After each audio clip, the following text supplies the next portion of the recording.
Hello friends, మనం ఈరోజు వచ్చేసి 5వ తారీఖు మార్చి 2021కి సంబంధించిన పేపర్ అనాలిసిస్ అనేది చూద్దాం. ఇక్కడ 4వ తారీఖు ఉంది, 4వ తారీఖు అని మీరు కన్ఫ్యూజ్ అవ్వకండి, ఇది 5వ తారీఖు అనమాట. అంటే యాక్చువల్గా నేను ఈ ఫార్మేట్ని సేవ్ చేసి ఉంచుతాను, అందులో ఈ డేట్ని మార్చలేదంతే. బట్ ఈరోజు మ్యాటర్ అంతా కూడా ఈరోజు పేపర్ అనాలిసిసే కాబట్టి నేను ఎవరైనా పేపర్ అనాలిసిస్ చూడకపోతే ఆల్రెడీ అప్లోడ్ చేశాను, అది చూడండి. అండ్ అంతేకాకుండా కరెంట్ అఫైర్స్ కూడా అప్లోడ్ చేశాను, ఎవరైనా చూడకపోతే అది కూడా చూడొచ్చు. అండ్ ఎవరైతే కాంపిటేటివ్ జాబ్స్కి ప్రిపేర్ అవుతున్నారో వాళ్ళకి నేను ఎంత కష్టపడి చేసేది దేనికి అంటే ఖచ్చితంగా మీరు ఉద్యోగం సంపాదించాలనేది నా ఉద్దేశం అనమాట. కాకపోతే చాలామంది ఏంటి అంటే నోటిఫికేషన్ రాలేదు కదా, ఎందుకు చదువుతాం, నోటిఫికేషన్ వచ్చినప్పుడే చదువుదాం అని అనుకుంటారు చాలామంది. అందుకే మేబీ ఐ థింక్ చాలామంది ఉద్యోగాలు కూడా అంటే ఉద్యోగాలు వాళ్ళు సంపాదించడానికి ఎక్కువ టైం పట్టే దానికి, ఎందుకంటే వాళ్ళు రియలైజ్ అవ్వడానికి చాలా టైం పడుతుంది. ఎందుకంటే కరెంట్ అఫైర్స్ మనం చదివినప్పటి నుండి ఎవడు వాడు ఏదైతే టైం పెట్టుకుంటాడో ఆ టైం నుండి ఇస్తాడు. కాబట్టి మనం డైలీ దీన్ని ఒక హ్యాబిట్గా పెట్టుకోవాలి. కరెంట్ అఫైర్స్ని నేర్చుకోవడం, డైలీ కరెంట్ అఫైర్స్ తెలుసుకోవడం, స్ట్రాటజీకే చదువుతూ ఉండడం అనేది మనకు డైలీ ఒక హాబీలో అవ్వాలి. అంతేగాని టైం వచ్చినప్పుడే దాన్ని మేము పరిగెడతామంటే అది కుదరని పని. అంత ఇన్ టైంలో మనం పరిగెట్టలేం. సో డైలీ ప్రాక్టీస్ చేసేవాడు పరిగెట్టేది వేరే ఉంటుంది, మనం ఇప్పుడే స్టార్టింగ్ చేసేది వేరేలా ఉంటుంది. కాబట్టి ప్రతి ఒక్కరు కూడా అర్థం చేసుకొని కరెంట్ అఫైర్స్ని, పేపర్ అనాలిసిస్ని కంటిన్యూగా దానిలో ఒక షెడ్యూల్గా కంటిన్యూగా మీరు ఫాలో అవ్వండి. మనం తినడం ఎలా అయితే టైం టేబుల్ పెట్టుకుంటామో దానికి అలా టైం టేబుల్ పెట్టుకోండి. సరేలేండి, ఈ సోదంతా చెప్తే మీకు చదవాలని ఇంట్రెస్ట్ పోతుంది అనుకోండి. అయితే చాలామంది నన్ను కరెంట్ అఫైర్స్ అడుగుతున్నారు.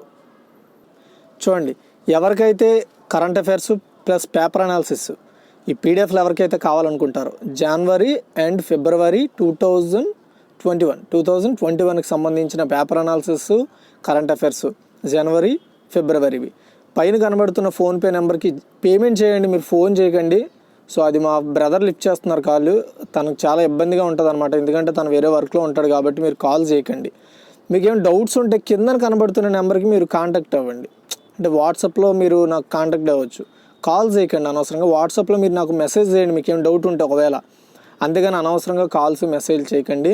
ఎందుకంటే చాలామంది ఈ నెంబర్కి చేస్తున్నారనమాట. అండ్ ఇది ఓన్లీ ఫోన్పే మాత్రమే, ఫోన్పే ఆర్ గూగుల్ పే పేమెంట్కి మాత్రమే ఆ నెంబర్ చేయండి, కాల్ చేయకండి. ఒకవేళ చేసినా మీకు పర్ఫెక్ట్ ఆన్సర్ ఇవ్వలేరు, ఎందుకంటే అది మా బ్రదర్ దగ్గర ఉంటుంది. కాబట్టి మీరు నన్ను అప్రోచ్ అవ్వగలిగితే నేను ఆన్సర్ ఇవ్వగలను, ఓకేనా. అండ్ చూడండి, ఎవరికైతే కావాలనుకుంటారో పర్ మంత్కి 20 రూపీస్ అండి, పైన కనబడుతున్న నెంబర్కి సెండ్ చేయండి. అలాగే కింద నెంబర్కి ఆ పేమెంట్ స్క్రీన్ షాట్ని మీకు ఏ మంత్ కావాలి అనేది సెండ్ చేయండి. ఒకవేళ మీకు 2 months కావాలంటే 40 రూపీస్, 1 month కావాలంటే 20 రూపీస్. మీరు పంపించిన 8 or 10 hours మీకు పీడిఎఫ్ని అయితే నేను లింక్స్ పంపిస్తాను, డౌన్లోడ్ చేసుకోవచ్చు, ఓకేనా. చూడండి, 2023 తృణధాన్యాల ఏడాది ఐరాసలో భారత్ తీర్మానానికి ఆమోదమండి. చూడండి, తృణధాన్యాల ప్రయోజనాలు, వాటి సాగు గురించి అవగాహన కల్పించాల్సిన అవసరంపై ఐక్యరాజ్య సమితి, యునైటెడ్ నేషన్స్, ఈ యొక్క ఐక్యరాజ్య సమితి సర్వసభ్య సమావేశంలో భారత్ నొక్కి చెప్పింది దీని యొక్క విషయాన్ని. ఏంటి, తృణధాన్యాల దినోత్సవాన్ని లేదా తృణధాన్యాలపై అవగాహన పెంచడానికి ఒక సంవత్సరాన్ని ప్రకటించాలని. అయితే ఈ మేరకు 2023 సంవత్సరాన్ని గుర్తుపెట్టుకోండి, అంతర్జాతీయ తృణధాన్యాల ఏడాదిగా ప్రకటించాలని తీర్మానం ప్రవేశపెట్టింది. దీనికి 70 దేశాలు మద్దతు ఇచ్చాయన్నమాట. అంటే ఖచ్చితంగా అది ఒక సంవత్సరాన్ని ప్రకటించాలని 70 దేశాలు ఇవ్వడం జరిగింది. సో 70 దేశాల మద్దతు రావడంతో ఏకగ్రీవంగా ఆమోదం పొందింది. ఇంటర్నేషనల్ ఇయర్ ఆఫ్ మిల్లెట్స్ అనే ఒక తీర్మానాన్ని బంగ్లాదేశ్, కెనియా, నేపాల్, నైజీరియా, రష్యా, సెనెగల్తో కలిసి భారత్, ఈ 7 దేశాలు కూడా ప్రవేశపెట్టడం జరిగింది ఈ తీర్మానాన్ని. 193 దేశాలు సభ్యులుగా ఉన్న ఐరాస సాధారణ సభ దీనిని ఏకగ్రీవంగా ఆమోదించింది. మిల్లెట్స్ సాగు చారిత్రాత్మకంగా విస్తృతంగా ఉన్నప్పటికీ వాటి ఉత్పత్తి చాలా దేశాల్లో తగ్గుతోంది. వినియోగదారులు, ఉత్పత్తిదారులు, నిర్ణయాధికారులకు మిల్లెట్స్ పోషక పర్యావరణ ప్రయోజనాలని ప్రోత్సహించేలా అవగాహన కల్పించడానికి ఈ యొక్క సంవత్సరాన్ని మిల్లెట్స్ ఇయర్గా ప్రకటించాలని చెప్పడము. అలాగే ఈ యొక్క మీటింగ్లో భారత శాశ్వత ప్రతినిధి తిరుమూర్తి చెప్పడం జరిగిందనమాట. అయితే ఉత్పత్తి సామర్థ్యము, పరిశోధన, అభివృద్ధి, పెట్టుబడులు, ఆహారం గల అనుసంధానాలు విస్తృతం కావాలని సూచించారు. 2023ని అంతర్జాతీయ మిల్లెట్ ఏడాదిగా గుర్తించడం ద్వారా ఆహార భద్రత, పోషణ, రైతుల జీవనోపాధి, ఆదాయాలు, పేదరిక నిర్మూలన, సుస్థిర అభివృద్ధి లక్ష్యాల సాధనకు తోడ్పడతాయని చెప్పారు. అయితే భారత్ చొరవను సభ్య దేశాలు ఏవైతే ఉంటాయో అవి ప్రశంసించడం జరిగింది. నిజమేనండి, తృణధాన్యాలు ఏవైతే ఉంటాయో సో వీటిని ప్రోత్సహించాల్సిన అవసరం ఉంది. ఇవి చాలా ఇంపార్టెంట్. అసలు వీటి దిగుబడి తగ్గుతోంది. ఎందుకంటే ఈ మధ్యన ఏంటి అంటే కూరగాయలు బాగా వాడడం, లేదంటే చికెను, లేదంటే ఫాస్ట్ ఫుడ్స్ అనమాట. అంటే ఫాస్ట్గా మనకి ఫుడ్ అందేలా ఏర్పాట్లు జరుగుతున్న తరుణంలో వీటి యొక్క ప్రాముఖ్యత అనేది తగ్గిపోతుంది. కాబట్టి ప్రతి ఒక్కరూ దీని మీద అవగాహన పెంచుకోవాలి, దీని యొక్క ఆవశ్యకత తెలుసుకోవాలనే ఉద్దేశంతో 2023 నాటికల్లా తృణధాన్యాల సంవత్సరంగా ప్రకటించాలని ఐరాస తీర్మానం చేయడం జరిగింది. అయితే దీనికి సంబంధించిన కీ పాయింట్స్ ఏంటి అంటే 2023 సంవత్సరానికి అంతర్జాతీయ తృణధాన్యాల ఏడాదిగా ప్రకటించాలని ఏ దేశం ఐక్యరాజ్య సమితి సర్వసభ్య సమావేశంలో తీర్మానం ప్రవేశపెట్టిందంటే ఇండియా. అలాగే 2023 సంవత్సరానికి అంతర్జాతీయ తృణధాన్యాల ఏడాదిగా ప్రకటించాలని ఏ దేశం ఐక్యరాజ్య సమితి సర్వసభ్య సమావేశంలో భారతదేశానికి ఇక్కడ ఏ దేశాన్ని ఇచ్చేసాను ప్రకటించాలని ఐక్యరాజ్య సమితి సర్వసభ్య సమావేశంలో భారతదేశానికి ఎన్ని దేశాలు మద్దతు ఇచ్చాయంటే 70. అలాగే ఇంటర్నేషనల్ ఇయర్ ఆఫ్ మిల్లెట్స్ అనే తీర్మానాన్ని ఎన్ని దేశాలు తీసుకొచ్చాయి? మన India, Bangladesh, Nepal, Kenya, Nigeria, Russia, Senegal. And ఐక్యరాజ్య సమితిలో సభ్యులుగా ఎన్ని దేశాలు ఉన్నాయి? 193. అండ్ ఐక్యరాజ్య సమితిలో భారతదేశం శాశ్వత ప్రతినిధి ఎవరు? తిరుమూర్తి, తిరుమూర్తి, గుర్తుపెట్టుకోండి, చాలా ఇంపార్టెంట్. అండ్ ఇది చాలా హైయెస్ట్ రికార్డ్ అని చెప్పాలి. శ్రీలంకతో జరిగిన T20లో విండీస్ అంటే వెస్టిండీస్ కెప్టెన్ కీరన్ పోలార్డ్ బ్యాట్స్తో సిక్సర్లు మెరిపించాడు అనమాట. అంటే ఓవర్లో ఎన్ని ఉంటాయి మనకి? 6 బాల్స్ ఉంటాయి కదా, 6 బాల్స్కి 6 సిక్స్లు అనమాట. అంటే ఒక బాల్కి ఒక 6 లెక్కన మొత్తం 6 సిక్స్లు సంపాదించాడు అనమాట. టీమిండియా మాజీ allrounder Yuvraj Singh and safari batsmen Herschelle Gibbs వీళ్ళిద్దరికీ ఇప్పటివరకు రికార్డులు ఉన్నాయన్నమాట. అంటే ఓవర్లో 6 సిక్స్లు కొట్టిన రికార్డులు యువరాజ్ సింగ్కి, హర్షిల్ గిబ్స్కి మాత్రమే ఉన్నాయి. ఇప్పుడు ఆ యొక్క లిస్ట్లో కీరన్ పోలార్డ్ చేరడం జరిగిందనమాట లేటెస్ట్గా. అంటే ఇప్పుడు ప్రపంచవ్యాప్తంగా అంటే ప్రపంచంలో 6 బాల్కి 6 సిక్స్లు కొట్టిన వ్యక్తులు ముగ్గురు. ఒకటి వచ్చేసి Yuvraj Singh, Herschelle Gibbs and Kieron Pollard. Okay, అయితే శ్రీలంకతో జరుగుతుందన్నమాట వెస్టిండీస్ మ్యాచ్. నిన్న జరిగిన మ్యాచ్లో సో ధనుంజయ్, శ్రీలంక బౌలర్ ధనుంజయ్ చేసిన బౌలింగ్స్లో అతని 6లు కొట్టడం జరిగింది. ఈ మ్యాచ్లో తొలుత టాస్ గెలిచిన వెస్టిండీస్ బౌలింగ్ ఎంచుకొని శ్రీలంకను బ్యాటింగ్కి ఆహ్వానించింది. శ్రీలంక వచ్చేసి 20 ఓవర్లో 9 వికెట్లు కోల్పోయి 131 పరుగులు చేసింది. అండ్ అయితే ఫైనల్గా వెస్టిండీస్ 6 వికెట్లు కోల్పోయి 134 పరుగులు చేసి గెలిచిందనమాట. అది కూడా 13.1 ఓవర్లతో. అయితే 2007లో వన్డే ప్రపంచ కప్లో, గుర్తుపెట్టుకోండి, వన్డే ప్రపంచ కప్లో నెదర్లాండ్స్పై దక్షిణాఫ్రికా బ్యాట్స్మెన్ అయిన గిబ్స్ అనే వ్యక్తి ప్లేయరు మొత్తం ఓవర్లో 6 సిక్స్లు సాధించి రికార్డు కొట్టాడు. తర్వాత 2007లోనే T20 ప్రపంచ కప్ జరిగింది. అందులో మన టీమిండియా ఆల్రౌండర్ యువరాజ్ సింగ్ ఇంగ్లాండ్పై ఈ యొక్క స్టూవర్ట్ బ్రాడ్ బౌలింగ్లో 6 సిక్స్లకి 6 బాల్కి 6 సిక్స్లు బాదడం జరిగింది. తాజా శ్రీలంకతో జరిగిన ఈ T20లో పోలార్డ్ ఈ ఘనత సాధించాడు అనమాట. మొత్తం మీద సో నార్మల్ T20లో అనుకోండి సెకండ్ అనమాట ఈ వ్యక్తి, T20లో సెకండ్. ఓకేనా? అదే వన్డేలో అయితే ఒకే ఒక వ్యక్తి ఉన్నాడు. ప్రపంచ వన్డేలో అయితే ఒక వ్యక్తి కొట్టాడు. ఎవరు? హర్షిల్ గిబ్స్, ఓవర్కి 6 బాల్స్. అదే T20లో అనుకోండి ఫస్ట్ యువరాజ్ సింగ్, తర్వాత కీరన్ పోలార్డ్. మొత్తం మీద అనుకోండి, మొత్తం క్రికెట్ మీద అనుకోండి మొత్తం ముగ్గురు. గుర్తుపెట్టుకోవాలి, కొంచెం కన్ఫ్యూజ్ అవ్వకుండా జాగ్రత్తగా వింటే మీకు అర్థమవుతుంది. అయితే ఇక్కడ చూడండి, మన దగ్గరగా 15 ప్రశ్నలు ఉన్నాయండి. కన్ఫ్యూజ్ అవ్వకుండా వింటే మీకు అర్థం అవుద్ది. ఇటీవల T20లో ఓకేనా, T20 ఇదని చాలా ఇంపార్టెంట్. ఇది గుర్తుపెట్టుకోకుండా మనం క్రికెట్ 6 బాల్కి 6 సిక్స్లు కొట్టేశాడంటే మీకు అర్థం పోతుంది పూర్తిగా. ఇటీవల T20లో అంటే నిన్నే 6 బంతులకు 6 సిక్స్లు కొట్టిన ఆటగాడు ఎవరు? కీరన్ పోలార్డ్ ఏ దేశ క్రికెట్ జట్టు కెప్టెన్ అంటే వెస్టిండీస్. అలాగే కీరన్ పోలార్డ్ ఎవరి బౌలింగ్లో 6 బంతులకు 6 సిక్స్లు ఆడాడు అంటే ధనుంజయ. అండ్ ధనుంజయ ఏ దేశ క్రికెట్ జట్టు ఆటగాడు అంటే శ్రీలంక. అలాగే కిరణ్ పోలార్డ్ ఏ దేశ జాతీయ జట్టుతో ఆడిన ఆటలో 6 బంతులకు 6 సిక్స్లు ఆడాడు అంటే శ్రీలంక. అలాగే కీరన్ పోలార్డ్ 6 బంతులకు 6 సిక్స్లు ఆడిన ఎన్నో ఆటగాడు అంటే 3వ ఆటగాడు ప్రపంచంలో 3వ ఆటగాడు అనమాట. మొత్తం అన్ని ఫార్మాట్స్ ఆఫ్ క్రికెట్లో 6 బంతులకు 6 సిక్స్లు కొట్టిన వ్యక్తుల్లో 3వవాడు అనమాట. 6 బంతులు 6 సిక్స్లు ఆడిన మొదటి ఆటగాడు హర్షిల్ గిబ్స్. ఇతను వన్డే క్రికెట్లో ఆడడం జరిగింది. అండ్ హర్షిల్ గిబ్స్ ఏ దేశ జాతీయ జట్టు ఆటగాడు అంటే South Africa. And Herschelle Gibbs ఏ సంవత్సరంలో 6 బంతులకు 6 సిక్స్లు బాదాడు అంటే లేదా ఆడాడు అంటే 2007. అండ్ హర్షిల్ గిబ్స్ ప్రపంచ కప్లో ఏ జట్టుతో 6 బంతులకు 6 సిక్స్లు ఆడాడు అంటే నెదర్లాండ్స్తో జరిగిన మ్యాచ్లో 2007లో. అయితే T20లో 6 బంతులకు 6 సిక్స్లు ఆడిన మొదటి ఆటగాడు ఎవరంటే యువరాజ్ సింగ్. అండ్ యువరాజ్ సింగ్ ఏ దేశ జాతీయ జట్టు మాజీ ఆటగాడు అంటే టీమిండియా అంటే మన ఇండియా భారతదేశం. యువరాజ్ సింగ్ 6 బంతులకు 6 సిక్స్లు ఏ సంవత్సరంలో ఆడాడంటే 2007. యువరాజ్ సింగ్ 6 బంతులకు 6 సిక్స్లు ఏ జట్టుతో ఆటలో ఆడాడంటే ఇంగ్లాండ్. క్రికెట్లో 6 బంతులకు 6 సిక్స్లు ఆడిన ఆటగాళ్ళు ఎంతమంది అంటే 3. ఓకే, చూసారా, చాలా ఇంపార్టెంట్ ఇవి. ఓకే, నెక్స్ట్ రైల్లో సినిమాలు చూస్తూ వెళ్ళొచ్చు. ఈ నెల నుంచే సిఓడి సేవలు ప్రారంభం. సిఓడి అంటే కంటెంట్ ఆన్ డిమాండ్ అనమాట. ఎవరైతే ట్రైన్లో ప్రయాణిస్తూ ఉంటారో వాళ్ళకి బోర్ కొట్టకుండా సినిమాలు, వేరే వేరే ఎంటర్టైన్మెంట్ ప్రోగ్రామ్స్ చూస్తూ హాయిగా ప్రయాణం చేయడం కోసం రైల్వే శాఖ కంటెంట్ ఆన్ డిమాండ్ అనే సర్వీసెస్ని ప్రారంభించబోతోంది. ఇందులో భాగంగా ప్రయాణికులు ప్రీలోడెడ్ సినిమాలు, వీడియో, పాటలు, ఇతర వినోద కార్యక్రమాలను చూడవచ్చు. ఉచితంగా పెయిడ్ మోడ్లలో ఈ సేవలు ఉన్నాయి. వీడియోలు, మీడియా బఫర్ కాకుండా ఉండేందుకు రైల్టెల్ సంస్థ బోగిల్లో సర్వర్లను ఏర్పాటు చేస్తోంది. అంటే వచ్చే సర్వర్ వైఫై లాంటిది అనమాట. ఆ సర్వర్లను వాడుతూ మొత్తం 8,731 రైళ్ళు, వీటిలో 5,723 సబ్ రైళ్ళు, 5,952 పైచిలకు వైఫై కలిగిన రైల్వే స్టేషన్లో సిఓడి సర్వీసెస్లు అయితే స్టార్ట్ చేయబోతున్నారు. పశ్చిమ రైల్వేలో రాజధాని ఎక్స్ప్రెస్ అండ్ ఏసీ సబర్బన్ బోగిల్లో ప్రయోగాత్మకంగా ఈ యొక్క సిఓడి అంటే క్యాష్ ఆన్ డెలివరీ కాదు, కంటెంట్ ఆన్ డిమాండ్. ఓకేనా, సో ఈ యొక్క సర్వీసెస్ని అయితే స్టార్ట్ చేయబోతున్నారు అనమాట. అది కూడా రైల్టెల్ సంస్థ బోగిల్లో దీనికి సంబంధించిన సర్వర్స్ని ప్రొవైడ్ చేయబోతుంది అనమాట. అంటే మీరు ఎక్కడున్నా సరే ఆ సర్వర్ ద్వారా మీరు ఆ వైఫై యాక్సెస్ చేసుకొని ఆ యొక్క స్ట్రీమింగ్ చేసుకోవచ్చు. అది గుర్తుపెట్టుకోండి. లేదా దానికంటే ఒక ప్రత్యేకమైన యాప్ని తీసుకొస్తారనేది ఇంకేం తెలియదు. ప్రజెంట్ అయితే ఆ సిఓడి అనేది టెస్టింగ్లో ఉంది. ఆ టెస్టింగ్ కూడా తుది దశకు వచ్చిందనమాట. మరి అది ఎలా అనేది మనం ఒకసారి ఎక్స్పీరియన్స్ చేస్తే కానీ చెప్పలేము. వాళ్ళు సర్వర్లు అనేది ఏ విధంగా సర్వర్ను ప్రొవైడ్ చేస్తున్నారు అంటే మనకి ఏదైనా పర్టికులర్ యాప్ ఇస్తారా, లేదంటే పర్టికులర్గా ఒక టీవీ టైప్ని అటాచ్ చేస్తారా బోగిలో, ఏంటి అనేది మనం చూడాల్సిన విషయం.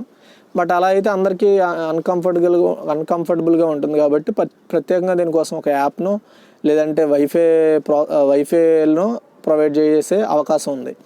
అయితే సిఓడి నామాన్ని విస్తరించవచ్చు. మీరు ఎప్పుడైనా జరుగుతున్న ఒక సిఓడి క్యాష్ ఆన్ డెలివరీ ఉంది, కంటెంట్ ఆన్ డిమాండ్ ఉంది. అయితే ఈ టైంలో మీకు ఏం అడుగుతాడంటే, ఇప్పుడు వాడు రైట్ ఆన్సర్ ఏం పెట్టుకుంటాడు, కంటెంట్ ఆన్ డిమాండ్ పెట్టుకున్నాడు అనుకోండి, మీకు అక్కడ క్యాష్ ఆన్ డెలివరీ అనే ఆప్షన్ ఇవ్వడు, వేరే ఆప్షన్ ఏది ఇస్తాడు, అసలు లేనిది తికమక పెట్టే ఆప్షన్ ఒకటి ఇస్తాడు. అప్పుడు మీరు జాగ్రత్తగా ఆప్షన్ పెట్టాలి. ఓకేనా, అది అంటే నిజంగా ఆ పదంతో ఉన్నవి ఇవ్వడు, వేరే పదం ఇస్తాడనమాట. అంటే అర్థం లేని పదాలు ఇచ్చి ఒక అర్థమైన పదాన్ని ఇస్తాడు. ఒకవేళ కంటెంట్ ఆన్ డిమాండ్ అవ్వకుండా క్యాష్ ఆన్ డెలివరీ ఇచ్చాడు అనుకోండి, అది పెట్టుకోవాల్సి వస్తుంది. మీరు చదివేటప్పుడు, ఆప్షన్ చూసేటప్పుడు జాగ్రత్తగా గమనించుకోవాలి. ఏ దేశ రైల్వే శాఖ రైల్వే ప్రయాణికుల కోసం కంటెంట్ ఆన్ డిమాండ్ సర్వీసెస్ను ప్రారంభిస్తుందంటే భారత రైల్వే శాఖ. కంటెంట్ ఆన్ డిమాండ్ సేవలను ఏ రైల్లో ప్రయోగాత్మకంగా ప్రారంభించారంటే రాజధాని ఎక్స్ప్రెస్ పశ్చిమ రైల్వే జోన్కి సంబంధించింది. కంటెంట్ ఆన్ డిమాండ్ ప్రాజెక్ట్ ద్వారా సంవత్సరానికి ఎన్ని కోట్ల ఆదాయం పొందాలని రైల్వే శాఖ భావిస్తుందంటే 60 కోట్లు. ఓకే, అది నెక్స్ట్. భారత్లో తగ్గిన స్వేచ్ఛ. చూడండి, మనకి ఫ్రీడమ్ హౌస్ అనే ఒక వాషింగ్టన్కి చెందిన ఒక సంస్థ ఒక నివేదికను రిలీజ్ చేసింది. ఆ నివేదికలో మన ఇండియాకి స్వేచ్ఛాయుత దేశాల్లో మన దేశానికి 67వ స్కోర్ ఇచ్చిందనమాట. ఇంతకుముందు 71 ఉండేది కిందటి సంవత్సరంలో, ఇది అప్పుడు ఏకంగా 67వ ర్యాంకుకి వచ్చేసిందనమాట స్కోర్కి. స్వేచ్ఛ చూసి ప్రకారం స్కోర్ను 100 ఉంటే పూర్తిగా ఆ దేశంలో అందరూ స్వేచ్ఛను వాడుకుంటున్నట్లు లెక్క, లేదా స్వేచ్ఛలో బతుకుతున్నట్లు లెక్క. అయితే వాషింగ్టన్ కేంద్రంగా పనిచేసే ఫ్రీడమ్ హౌస్ అనే ఒక మేధో బృందం అనేక అంశాలను పరిశీలించి స్కోర్స్ని రిలీజ్ చేసింది. తాజా వివరాల ఆధారంగా ఈ బృందం భారత స్థాయిని స్వేచ్ఛాయుత దేశం నుంచి, అంటే స్వేచ్ఛ గల దేశం నుంచి పాక్షిక స్వేచ్ఛ ఉన్న దేశంగా తగ్గించింది. పాక్షిక అంటే కొంచెం స్వేచ్ఛ కలిగిన దేశంగా ప్రకటించింది. అయితే వీళ్ళు అధ్యయనం చేసిన దాంట్లో ఫిన్లాండు, నార్వే, స్వీడన్లు అత్యంత స్వేచ్ఛాయుత దేశాలుగా ముందంజలో ఉన్నాయి. అదే వీళ్ళు రిలీజ్ చేసిన దాంట్లో టిబెట్, సిరియా అతి దారుణమైన స్వేచ్ఛకి చాలా దూరంగా ఉన్న దేశాల్లో టిబెట్, సిరియా ఉండడం జరిగిందనమాట. కేవలం ఒకే ఒక్క స్కోరుతో లాస్ట్లో ఉన్నాయి. అయితే మొత్తం 211 దేశాల్లో మన ర్యాంకు 83 నుంచి 88కి పడిపోయింది. 211 దేశాల్లో. ఓకే, అండ్ ఓవరాల్గా అయితే 71 నుండి 67కి. అండ్ 2014లో మోదీ అధికారంలోకి వచ్చిన నాటి నుండి పౌర హక్కుల అణిచివేత క్రమానుగతంగా జరుగుతూ వస్తుంది. అండ్ ఇది మనకొద్దు, మనం పొలిటికల్లోకి వెళ్ళొద్దు. అయితే కాకపోతే ఏం చెప్పిందంటే ఆ నివేదికలో, సో మోదీ హయాంలోనే ఈ యొక్క స్వేచ్ఛని అణిచివేస్తున్నారు, పౌరులకి భంగం కలిగిస్తున్నారు అని చెప్పడం జరిగింది. అది మ్యాటర్. అయితే మనము కీ పాయింట్స్ అండి. ఫ్రీడమ్ హౌస్ తాజా అధ్యయనం ప్రకారం స్వేచ్ఛాయుత స్కోర్లో భారత్ స్కోర్ ఎంత? 67. ఫ్రీడమ్ హౌస్ ఏ దేశానికి చెందిన సంస్థ అంటే అమెరికా వాషింగ్టన్ కేంద్రంగా పనిచేస్తుంది. ఫ్రీడమ్ హౌస్ భారతదేశాన్ని స్వేచ్ఛాయుత దేశం నుండి ఏ దేశంగా పరిగణించిందంటే పాక్షిక స్వేచ్ఛాయుత దేశంగా. అలాగే ఫ్రీడమ్ హౌస్ స్వేచ్ఛాయుత దేశాల్లో మొదటి స్థానంలో ఉన్న దేశాలు ఏమిటి? Finland, Norway, Sweden. And 5th one, Freedom House స్వేచ్ఛాయుత దేశాల్లో చివరి స్థానంలో ఉన్న దేశాలు డిబేట్, సిరియా. చాలా ఇంపార్టెంట్, గుర్తుపెట్టుకోవాలి మీరు. నెక్స్ట్ మొబైల్ కొనుగోలుపై 10% రాయితీ అండి. రాయితీ మీన్స్ డిస్కౌంట్. సో దిశ యాప్ డౌన్లోడ్ చేసుకునే మహిళలకు, ఎవరైతే డౌన్లోడ్ చేసుకున్న మహిళలు ఉంటారో వాళ్ళు మహిళలకు ఎంపిక చేసిన అంటే గవర్నమెంట్ ఏవైతే కొన్ని మొబైల్ స్టాల్స్ని ఎంపిక చేస్తుందన్నమాట. అలా ఎంపిక చేసిన కొన్ని మొబైల్ స్టాల్స్లో మహిళా దినోత్సవం రోజున మొబైల్ ఫోన్ కొనుగోళ్లపై 10% రాయితీని ఇవ్వనున్నట్లు ముఖ్యమంత్రి జగన్ వెల్లడించారు. ఈ యాప్ను డౌన్లోడ్ చేసుకునేందుకు వీలుగా రాష్ట్రంలో క్యూఆర్ కోడ్తో 2000 స్టాండ్లు ఏర్పాటు చేయాలని అధికారులకు ఆదేశించారు. పోలీస్ శాఖలో పనిచేస్తున్న మహిళలందరికీ మహిళా దినోత్సవం అంటే మార్చి 8న మహిళా దినోత్సవం కదా, ఆ రోజు ప్రత్యేక సెలవు దినంగా అంటే స్పెషల్ డే ఆఫ్గా కూడా ప్రకటించారు. అయితే ఇంతవరకు మనం గుర్తుపెట్టుకుంటే చాలు. ఏంటి అంటే ఎవరైతే దిశ యాప్ ఇన్స్టాల్ చేసుకుని ఉంటారో ఇప్పుడైనా ప్రాబ్లం ఏం లేదు, ఇన్స్టాల్ చేసుకోవచ్చు. అది గవర్నమెంట్ ప్రొవైడ్ చేసిన కొన్ని ప్రత్యేకమైన స్టాల్స్లో మీరు ఏదైనా మొబైల్ కొనాలనుకున్నారనుకోండి, ఎంత మొబైల్ రేట్ అయినా అంటే పర్టికులర్గా వాళ్ళు మొబైల్సే పెడతారా లేదంటే అన్ని మొబైల్స్ మీద ప్రత్యేకమైన డిస్కౌంట్ ఉంటుందనేది మనకు తెలియదు. బట్ మనకు ప్రొవైడ్ చేసే ఏదైతే కొనుక్కోవాలనుకుంటాం ఆ మొబైల్ మీద 6000 ఉందనుకోండి, 10,000 ఉందనుకోండి, అందులో 10% డిస్కౌంట్ అనుకోండి, మనకి ఎంతకి 9,000కే వచ్చేస్తుంది అనమాట మొబైల్. అది దాని అర్థమైందా? 9,000కే మనకు మొబైల్ వస్తుంది అంటే 1000 రూపాయల వరకు డిస్కౌంట్. అది డిపెండ్స్ ఆన్ ప్రైస్. అది అంతేకాకుండా ఈ రోజున ప్రత్యేకంగా మహిళా అధికారులకు అవార్డులు ఇవ్వడము ఇప్పుడు మహిళా దినోత్సవం నాడు. అంతేకాకుండా మార్చి 7వ తారీఖున కొవ్వొత్తుల ర్యాలీ నిర్వహించాలని, అలాగే అంగన్వాడీ ఉద్యోగులకు ప్రతి సంవత్సరం కూడా ఆరోగ్య పరీక్షలు నిర్వహించేలా చర్యలు తీసుకోవాలని, దాంతోపాటు జూనియర్ కళాశాల నుంచి పై స్థాయి వరకు కూడా దిశపై ప్రచారం నిర్వహిస్తూ హోర్డింగ్లు ఏర్పాటు చేయాలని, అలాగే పిల్లలకు ఆంగ్ల తెలుగు మాధ్య నిఘంటువును ప్రతి స్కూళ్ళల్లో పిల్లలకి ఇవ్వాలని అధికారులకు ఆదేశించడం జరిగింది. అలాగే అంగన్వాడీ కేంద్రాలను కూడా డెవలప్ చేయాలని ఏకకాలంలో పూర్తి చర్యలు తీసుకోవాలని ఆదేశించారు. అలాగే అంగన్వాడీ కేంద్రాల్లో ప్రీ ప్రైమరీ విద్యార్థులకి నెల 20 నుంచి పుస్తకాల పంపిణీ చేపట్టనున్నట్లు సీఎం వెల్లడించడం జరిగింది. ఇలాంటి చాలా కార్యక్రమాల గురించి నేను మీటింగ్లో చెప్పారు. ఇందులో హైలైట్ విషయం ఏదైనా ఉందంటే అది మొబైల్ కొనుగోళ్లపై 10% డిస్కౌంట్ని ప్రకటించడం. ఇలా ప్రకటించిన మొదటి రాష్ట్రము మన ఆంధ్రప్రదేశ్. అయితే ఆంధ్రప్రదేశ్కి సంబంధించి ఈ ఆర్టికల్కి సంబంధించిన కీ పాయింట్స్ చూడండి. మహిళా దినోత్సవం రోజున మొబైల్ ఫోన్ కొనుగోలు చేసే మహిళలకు 10% రాయితీ ప్రకటించిన రాష్ట్రం ఏంటి అంటే ఆంధ్రప్రదేశ్. అలాగే ఆంధ్రప్రదేశ్ ముఖ్యమంత్రి ఎవరు అంటే వైఎస్ జగన్మోహన్ రెడ్డి. చేయూత దుకాణాల్లో శానిటరీ ప్యాడ్స్ అందుబాటులో ఉంచడానికి ఆంధ్రప్రదేశ్ రాష్ట్రం ఎన్ని సంస్థలతో ఒప్పందం కుదుర్చుకోనుంది అంటే శార్పు, మెప్మా, హెచ్ఎల్ఎల్. అలాగే పాఠశాలలు పాతాన్ని పడిపోయింది. పాఠశాలల్లో పిల్లలకు ఆంగ్ల తెలుగు మాధ్యమ నిఘంటువులు ఇవ్వనున్న రాష్ట్రం ఏంటి అంటే ఆంధ్రప్రదేశ్. నెక్స్ట్ గవర్నర్కు global women of excellence award అండి. సో మీకు చూడగానే అర్థమై ఉంటుంది. గవర్నర్ తమిళిసై గారికి ప్రతిష్టాత్మక global women of excellence 2021 award అయితే ఎంపికయ్యారు. అమెరికాకు చెందిన multi ethnic advisory task force jury తమిళిసైని ఈ అవార్డుకి ఎంపిక చేసింది. ఈమెతో పాటు మొత్తం 20 మంది ఎంపిక చేయడం జరిగిందనమాట ఈ అవార్డుకి. అయితే ఈ అవార్డుని అమెరికా వైస్ ప్రెసిడెంట్ లేదా ఉపాధ్యక్షురాలు అయిన కమలా హారిస్ కూడా ఉండడం జరిగింది 20 మందిలో.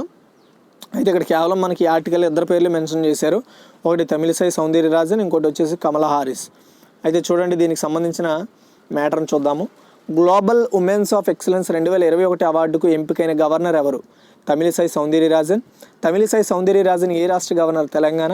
తమిళిసై సౌందర్యరాజన్ ఏ కేంద్రపాలిత లెఫ్టినెంట్ గవర్నర్గా ఇటీవల నియమితులయ్యారని అడగవచ్చు? పుదుచ్చేరి. అలాగే గ్లోబల్ ఉమెన్స్ ఆఫ్ ఎక్సలెన్స్ 2020 అవార్డును ఏ సంస్థ ఇస్తోంది అంటే multi ethnic advisory task force jury వాళ్ళు. And multi ethnic advisory task force jury ఎంతమందిని గ్లోబల్ ఉమెన్స్ ఆఫ్ ఎక్సలెన్స్ 2021 అవార్డుకి ఎంపిక చేసిందంటే 20 మెంబర్స్.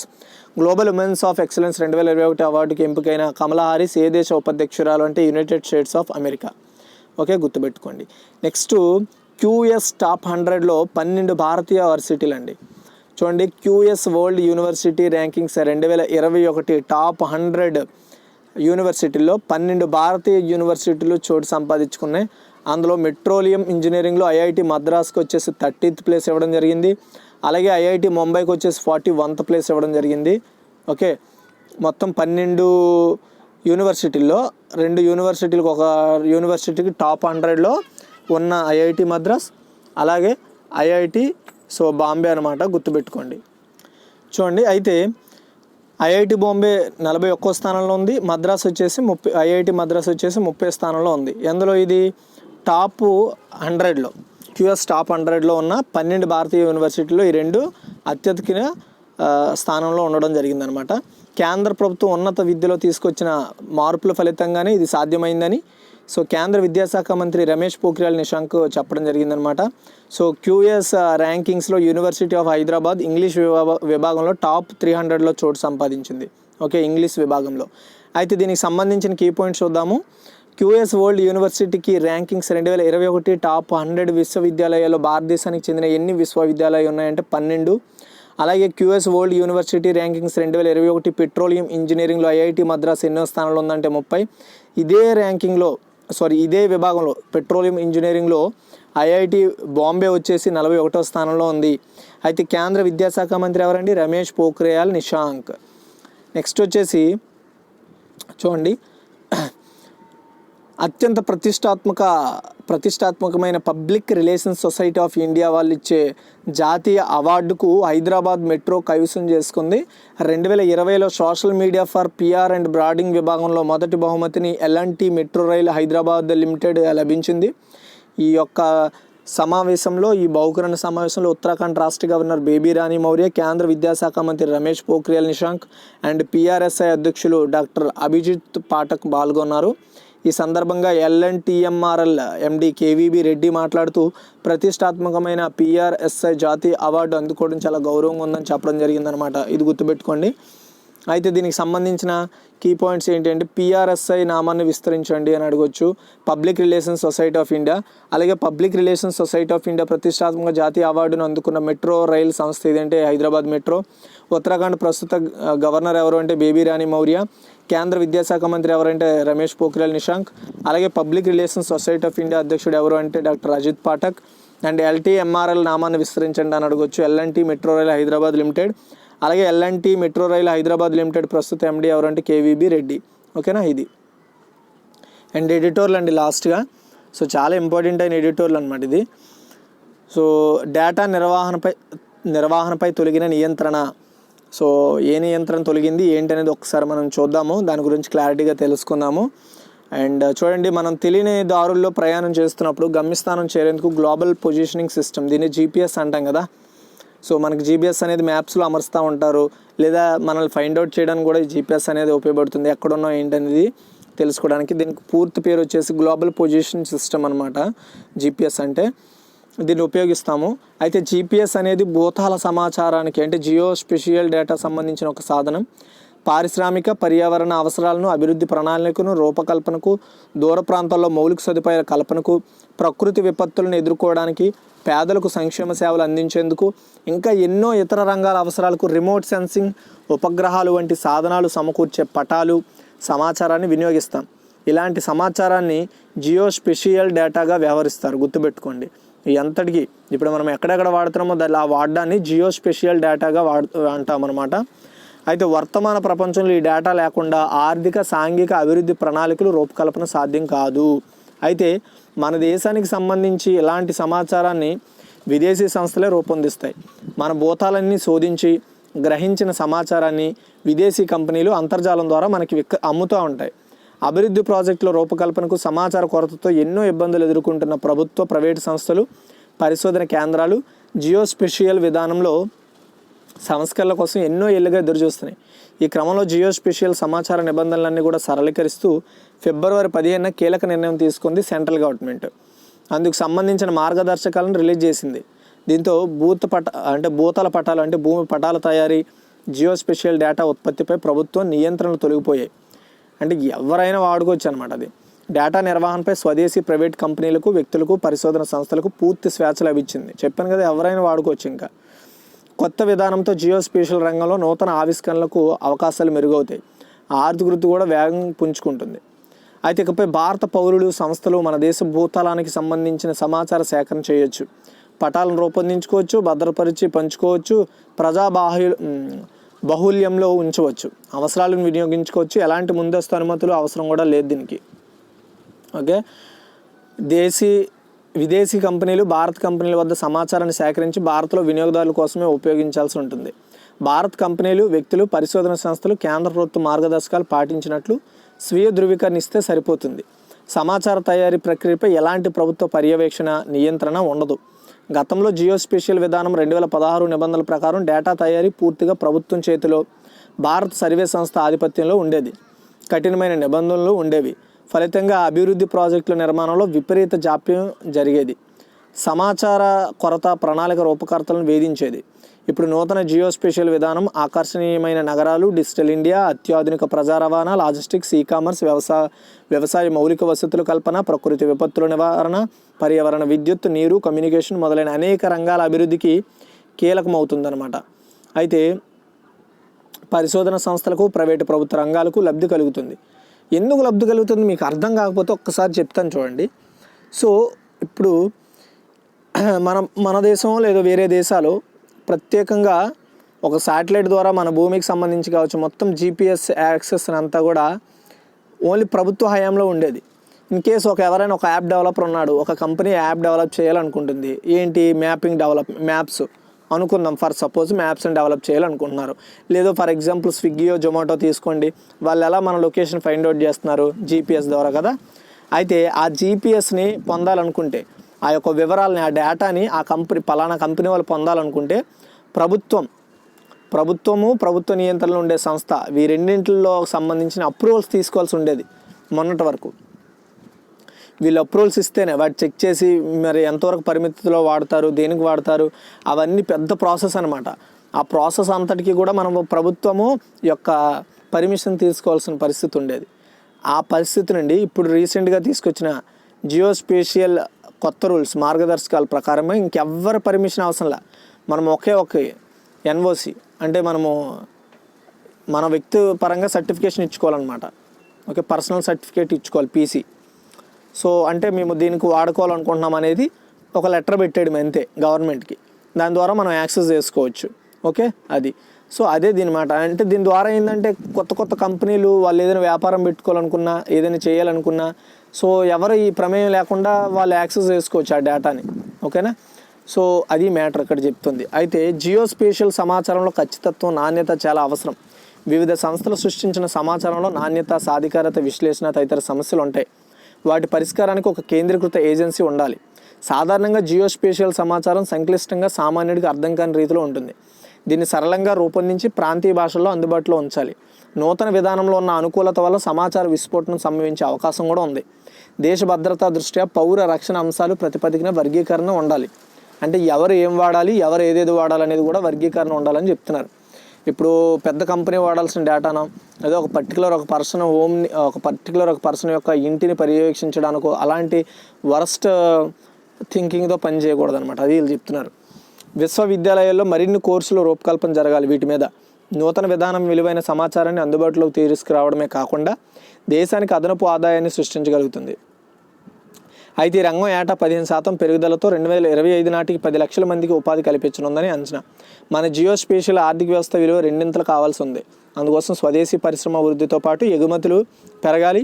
కేంద్ర రాష్ట్ర ప్రభుత్వాలు సమర్థ కార్యాచరణ, పటిష్ట వ్యూహాలతో ముందుకు కదలాల్సి ఉంటుంది. ఓకేనా, ఇది దీని యొక్క ఉద్దేశము.